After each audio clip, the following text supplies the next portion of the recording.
Hey, what's up? John Sonmez from SimpleProgrammer.com. Just finished a run here. I'm looking a little ragged. I just moved to San Diego finally. Got all my stuff. I should be moving, sign the closing docs, should be moving into my house in Pacific Beach tomorrow morning, hopefully, if everything goes well. Of course, there's always hiccups and stuff, moving around, but hey, such is life. Anyway, I was just finished a run and I was doing a new experiment, so I thought I'd do a video on a topic that I've been meaning to do a video on, which is sort of why we overeat and why we eat too much. So first I'll tell you about my little experiment here. So as you know, I fast until 5 every day. If you haven't seen the video, you can check it out here. And I've got a couple of different videos talking about this and kind of why I do these things. But I'm always looking for the best thing to do. So I decided to do a little experiment and say, well, if I essentially skip 2 meals, right? Fast for 2 meals and then eat a third meal. So I'm eating 1 meal a day. I'm fasting until 5 every day. So I thought, well, it's kind of boring sometimes eating dinner all the time. What if I want to eat breakfast or lunch? So what if I did this? What if I just skipped 1 extra meal? And then I would essentially have an extra 1,000 calories. So I could actually eat a little bit more. So I could have a little bit more options in my food, and I could vary between breakfast and lunch. So my plan was, instead of skipping 2 meals and then eating the third, it would be to skip 3 meals. So it would look like a schedule like the first day, I'd fast all day. And then the next day I would eat breakfast. And the next day I would fast until lunch and eat lunch. The next day I'd eat dinner. And what I didn't realize in that schedule was that every 4th day I'd be fasting a full day, which in itself is not bad, but when you've been sort of fasting already, it's not very pleasant. So I tried it out. I don't think it's a good plan. I mean, it works okay. Obviously it's gonna work good for losing weight, but from the mental side of it, it's a no good plan, because what ends up happening too is it's really hard to go from breakfast to the next lunch. Like, going all day, going to bed on an empty stomach is much more difficult than going throughout the day. So I think it's much better to just fast until 5, just eat 1 meal a day. In fact, probably to fast until like 6 or 7 would probably be optimal, because then you're getting closer to sleep time when you're eating your meal, and that's better. But so, and plus, doing the extra fasting, full fasting day doesn't seem to work. So I'm probably not going to do that. I've also experimented with eating 1 meal every 2 days. That really didn't work. That was just too much.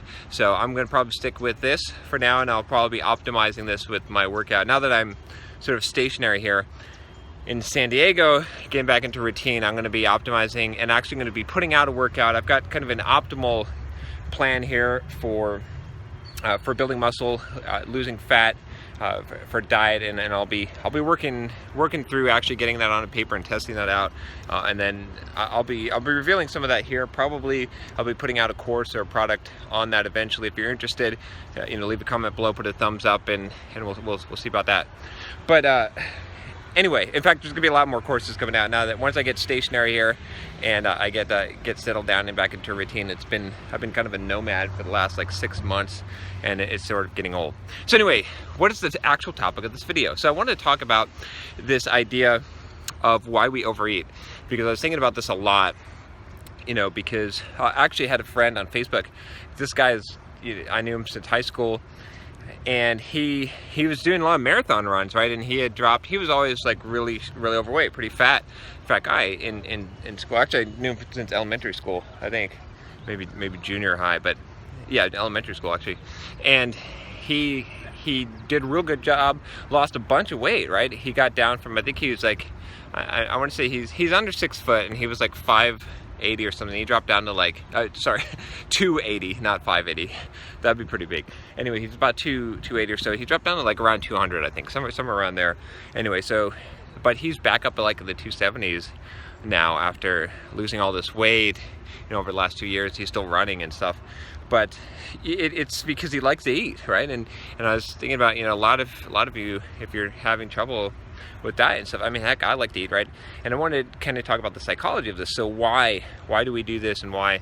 Well, here's what I've kind of come to as this conclusion after observing a lot of people, myself included, is that, and this is going to sound pretty simple. Again, a lot of what I talk about here is just basic common sense when you think about it, but I'm pointing it out for you, as I'm just rediscovering this, and it's making more sense to me. But we overeat mainly because it always works. Eating always makes you feel good. Think about it, right? There's a lot of things that in life that are kind of hit or miss. Sometimes working feels good. Sometimes working out feels good. Sometimes, playing a video game does or something. The things that always make you feel good are the things that you overdo or that you rely on. And so the reason why I'm telling you this is because one of the ways to stop overeating so much is to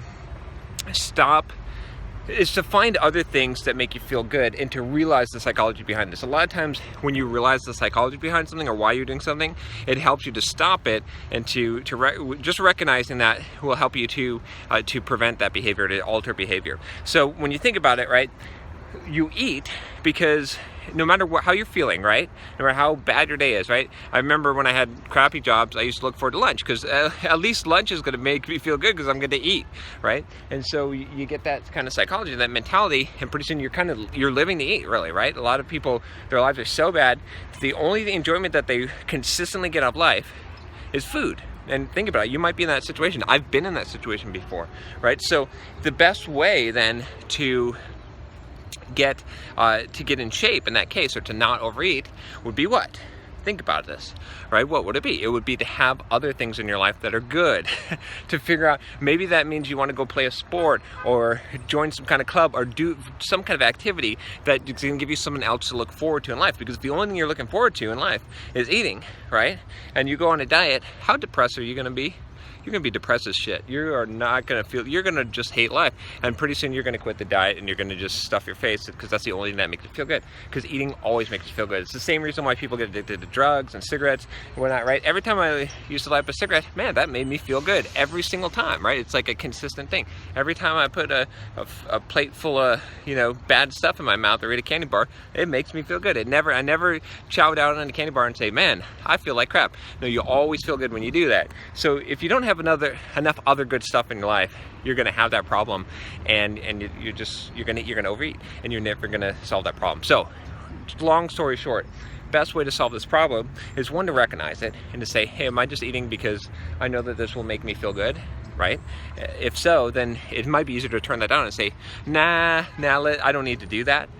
And two, to say, what other things can I add to my life? Like, if eating is what joy in my life, I need to find some more joys. I need to find some other things to be happy about, to be excited about in life, and then that other stuff is gonna, the eating problem is gonna disappear, or it's not gonna be as prevalent, because you won't be relying on that one thing that makes you happy, that makes you feel good. So, and this applies probably more to the eating. It probably applies to a lot of addictions that you might have. Some of you guys, I'm gonna do a video or a little bit on porno and compulsive masturbation. Yeah, I am going to broach that subject. I'm thinking about how to really broach this subject, but think about it. That when you have things like that you're compulsively doing, that you can't stop doing even though you want to stop, it's because it consistently gives you joy. It consistently makes you feel good.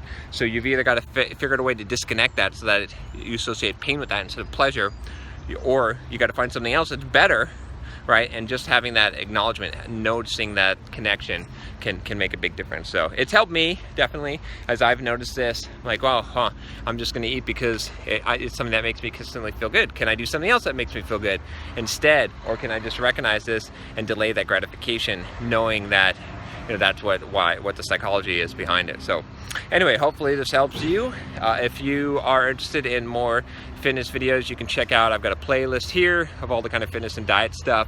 I do these occasionally here, and yeah, that's it. If you like this video, subscribe to the channel, and I'll talk to you next time. Take care.